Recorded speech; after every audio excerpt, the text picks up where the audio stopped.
Hello, I'm Hells from Hells Nicholas D. Caboot and welcome to Blanchland. Today we're going to be walking from this beautiful North Pennine village up through the old lead mining infrastructure, having a look at the views from Boltslaw before coming back down via the murder house. Sounds quite scary, huh? So it's about 11 miles, the sun is shining, there's an ice cream waiting at the end. Let's go.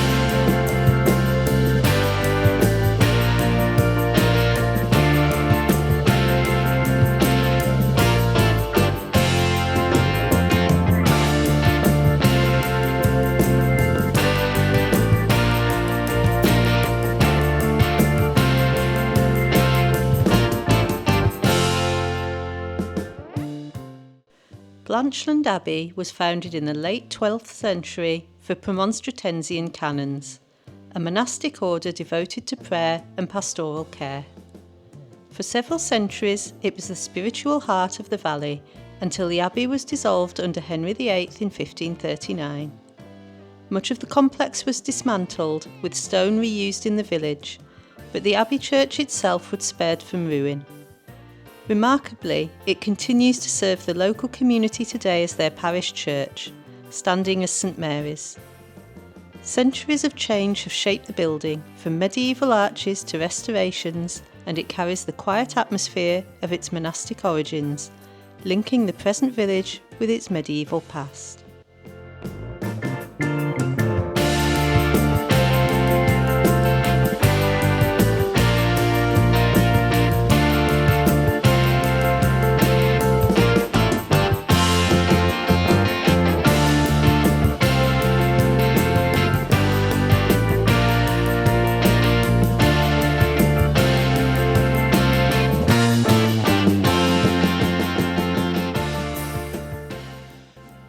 Blanchland grew out of a small settlement that surrounded the abbey in the Middle Ages. When the abbey was dissolved in the 1500s, its stone was reused to build cottages, farmhouses and the village inn, giving Blanchland its distinctive look. By the 17th century, the village was sustained by farming and the later lead mining industry that shaped the North Pennines. Ownership passed through powerful estates, including the Crown and later Lord Crewe and his trustees, who preserved Blanchland as a model estate village. Thanks to this careful stewardship, the village retains harmony and history, with its cobble square, pretty lanes and stone buildings reflecting centuries of rural life.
compressor pumping station was built in the late 19th century by Concert Water Company to harness former lead mine workings and supply water to the growing iron and steel town of Concert.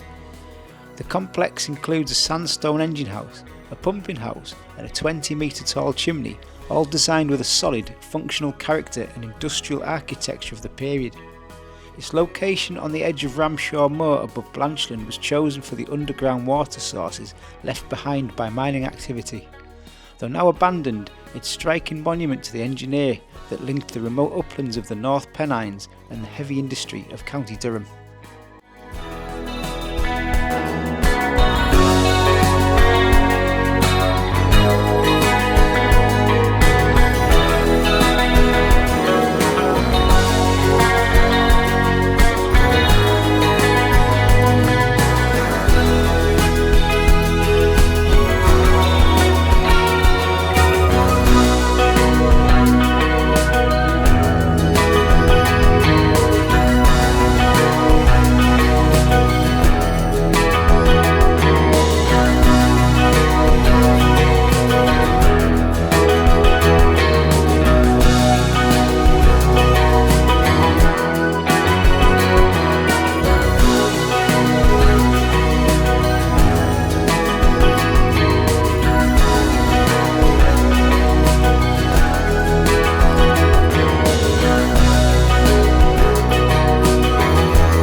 Ramshaw Moor in County Durham is shaped by both industry and nature.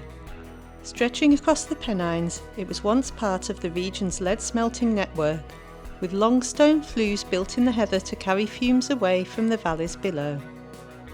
Though many sections have collapsed, their course can be traced across the open ground, a clear reminder of the area's industrial past. Today, the moor is returning to wildlife, with heather, bilberry and grasses providing habitat for curlew, grouse and upland birds. Seen from above, Ramshaw tells a story of change, from a working landscape of smoke and stone to one where history and moorland exist side by side.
Perched atop Ramshaw Moor, the twin Sikehead chimneys rise as silent sentinels over the moorland landscape. Built in the mid-19th century to serve the Jeffrey Smelt Mill, these 15-metre high stone chimneys terminated the flue systems engineered to condense lead vapours and redirect them through remote moorland channels. One sit next to the remnants of a dam, part of the complex water management network serving the mines. They trace a tale of industrial innovation now surrendered to time and nature. From the air, the chimneys are focal points on the moor, stark stone against heather-dappled earth, casting long shadows that speak of human ambition and the quiet reclamation of nature.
That's me trudging on the last little section up to Boltslaw, to the highest point on today's walk, which is around 540 metres.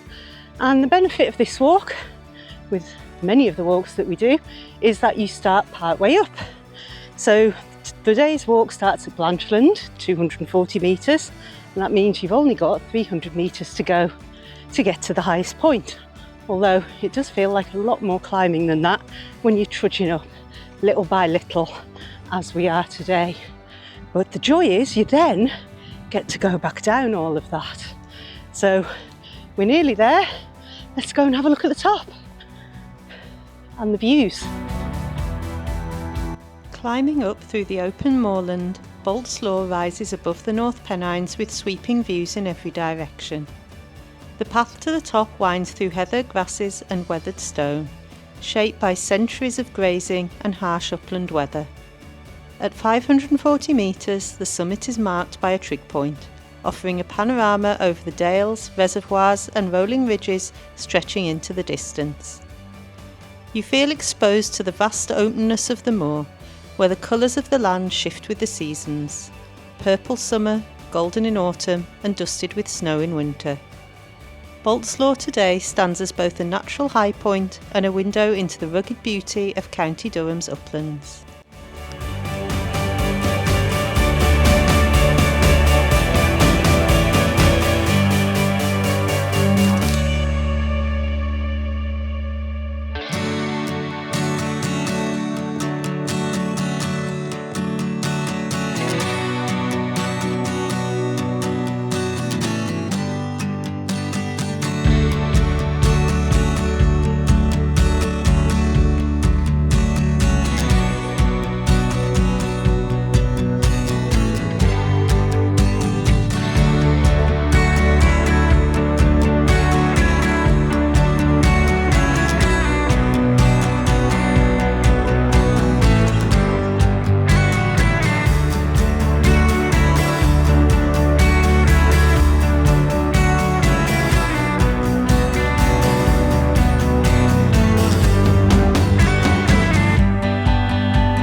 Nestled in the hills above Blanchland lies Belmount Farm, where the echoes of the past linger in the windswept ruins.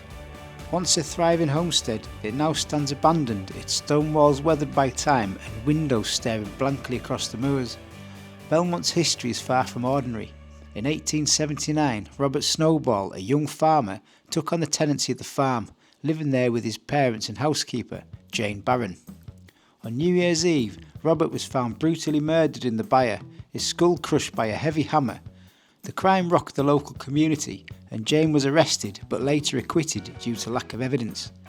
To this day, the identity of Robert's killer remains a mystery.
the north of Blanchland, Shildon Engine House stands as a silent witness to Northumberland's industrial past.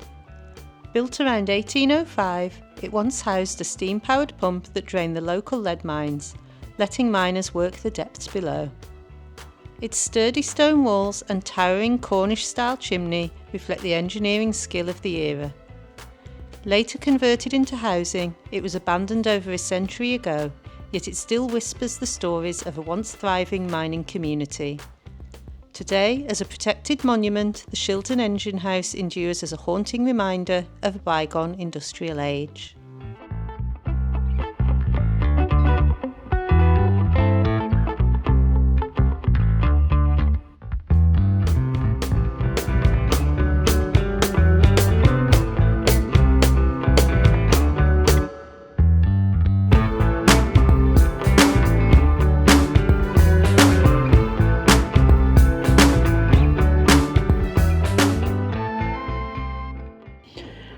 In Blanchland after our walk, and it is really warm now. It's the middle of the afternoon. That means that there is a massive queue for the tea room, so unfortunately we're not going in the White Monk today, though I have been there before and it is really nice. But we have got a double cherry magnum from the post office which has stayed open this afternoon for ice creams and cold drinks, so let's tuck in. Need this after the walk.